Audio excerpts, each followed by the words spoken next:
My neighbor asked which nights my daughter stayed over 3 weeks before someone tried to climb through a window.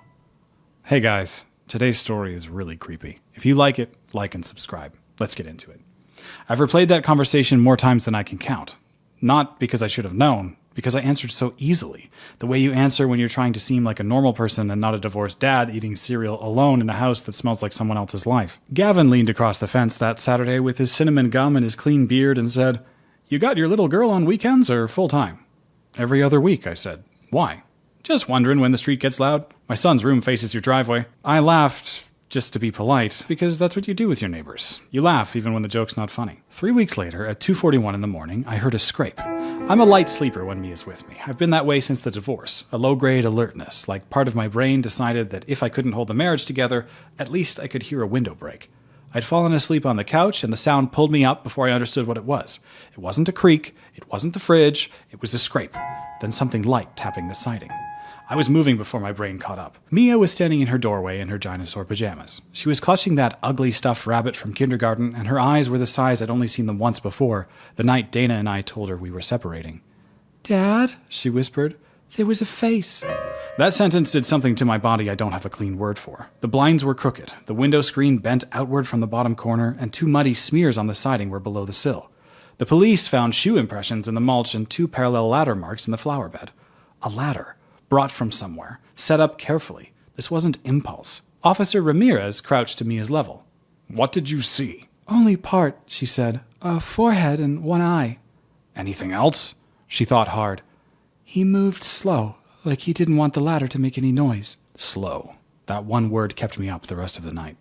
By 8 a.m., the whole street knew. By 8:15, Gavin was in my driveway with a coffee. Gavin ran a small home security company. Cameras, smart locks, alarm installs.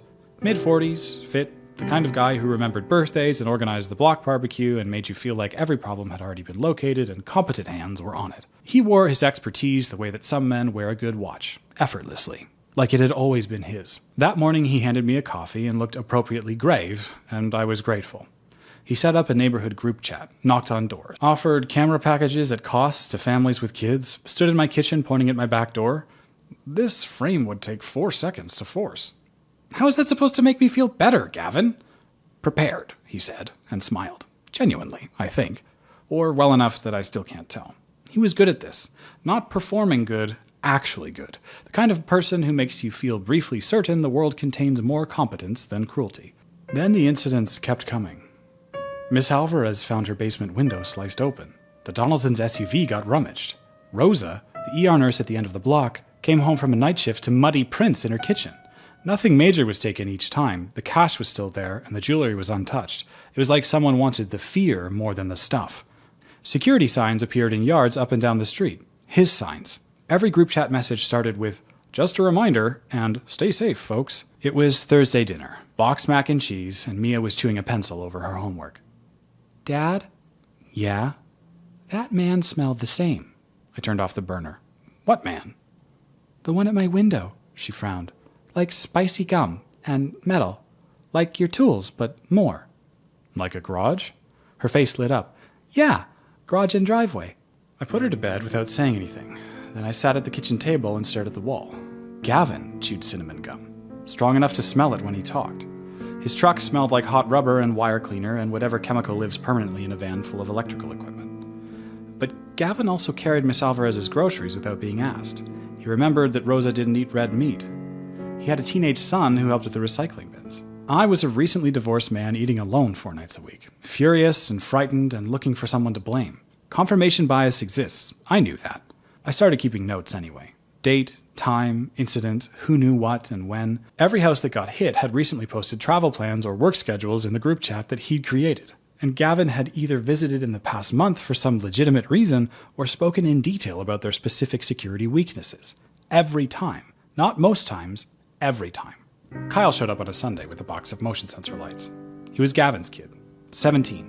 Tall. Permanently apologetic in the way of teenagers who've decided it's easier to preemptively brace for disappointment. His father's son in the jawline, and no one's son in the eyes. "Dad said to bring you these." "I didn't order them." "I know, he just said to give them." I should have said thanks. Instead, "How's he holding up with all this?" Kyle looked back towards his house, just a half second. The kind of glance you give somewhere you're not sure is safe. Busy, he said.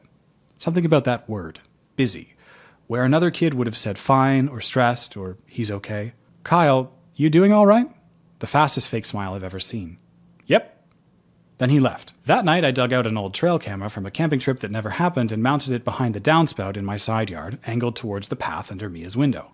3 nights later, at 1:17 a.m., it caught a figure in dark clothes moving between my house and Miss Alvarez's hedges. Heel first, careful, face covered, gloves on. But when he turned, a porch light blinked across the street for just long enough. A slight outward swing in the right foot, a hitch in the gait. The next morning, I watched Gavin walk to his mailbox. Same hitch. I sat down on my front steps and stayed there. There's a specific feeling when you understand something you'd been hoping wasn't true, and it is nothing like satisfaction. I brought the clip to Rosa first because I needed someone else to see it before I trusted myself. She watched it twice. He messed up that ankle years ago, fell off a ladder during an install, tells the story every summer at the barbecue. He knew my Thursday schedule, she said, and the dog door that doesn't lock right. I never mentioned either publicly. We went to Detective Lerner together. Lerner was a tired-looking woman who hadn't trusted a homeowner's theory in at least a decade. She watched the clip, read my notes, sat back. This is interesting. It's not probable cause. So I wait until he actually gets inside my house? It means you stop playing detective, keep your daughter somewhere safe, and let us see if your theory survives actual evidence. It survived. Police pulled reports from 2 families Gavin had recently installed systems for. Prescription pills gone from a cabinet, cash missing from a desk, both written off as replaced until someone updated the report when a connection looked possible. The whole shape came into focus. He wasn't just staging break-ins to sell cameras. He was running a funnel. Scare the neighborhood, get invited inside as the expert, learn the layouts and the blind spots, then come back quietly and take small things. Nothing dramatic enough to look like a pattern, spread across enough houses to stay invisible. Fear was the revenue line. When the contract collapsed, he decided it could fund a second business too. Not a criminal mastermind, a man who found a loophole in human trust and decided it was a door. Detective Lerner asked if I'd make my house look empty for a weekend. I said no immediately. Then I thought about Mia in her doorway. There was a face, and the 9 months I'd spent quietly terrified of becoming the parent who failed at the one job that actually mattered. So I said yes. Dana took Mia to her sister's in Connecticut. I loaded suitcases into the car in full view of the street and posted in the group chat. Taking Mia for a few days. Stay safe, everyone. Gavin sent a thumbs up. Good call. I came back at 8:40 in an unmarked car and sat 2 houses down in the dark with Lerner, watching my own home like a stranger owned it. At 11:31, a figure moved along the side of my house. Even before he hit the porch light, I knew. The walk, the turned-out foot, the patience of someone who'd stopped being nervous about this a long time ago. He paused under Mia's window. That pause cost him nothing. It cost me something I'm still paying. Then he crouched at the back door, pulled a slim tool from a pouch, and worked the frame with hands that knew exactly what they were doing. The second it cracked open, the officers moved. Police, don't move! Gavin ran. 4 seconds of distance. Hedge, wet grass, fence. He hit it shoulder first. They took him down near Mrs. Alvarez's hydrangeas. Before they cuffed him, he yelled one thing. This is a mistake! In his pocket, lock tools, gloves, 2 phones, a folded paper with notes on 3 houses. Beside each address, shorthand. Dog inside. Thursdays upstairs. Camera front. Only kid. Room left side. The last one was mine.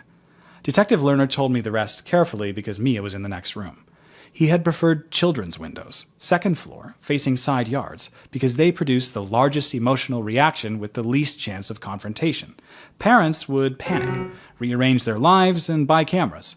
The child never had to be in real danger. He just had to let a kid see enough. When I understood that, I went out to my back steps and didn't come in for a long time. Kyle gave a full statement. He'd been in the truck on late-night equipment checks and was told they were tracking a vandal. He was 17, and it was his father. Teenagers can absorb an enormous amount of adult nonsense when it arrives in the voice of authority. The statement helped the case. It also ended something between them that I don't think either of them will name out loud for a long time. I thought about that box of motion lights on my doorstep. A kid who couldn't stop it and couldn't say no, handing a man free hardware like it might balance something out. Mia went back to sleeping upstairs eventually. She got new blinds, a reinforced lock, a camera from a company 2 states away, and months later she asked out of nowhere at breakfast, "Did he want to take me?" I told her the part of the truth that a 10-year-old could actually deal with. "No," I said. "He wanted people to be scared. He was a coward." So guys, that's the story. I really think they should have seen that coming. I mean, Gavin seems like kind of a weird guy, and those questions should have been a giveaway. But What do I know? I just play the piano. By the way, let me know what you think of what I'm doing here. If you like the keys, if there should be more, if there should be less. And if you've got a story for me, please do send it to me to the email in the video description. Thanks for watching, guys. Bye for now.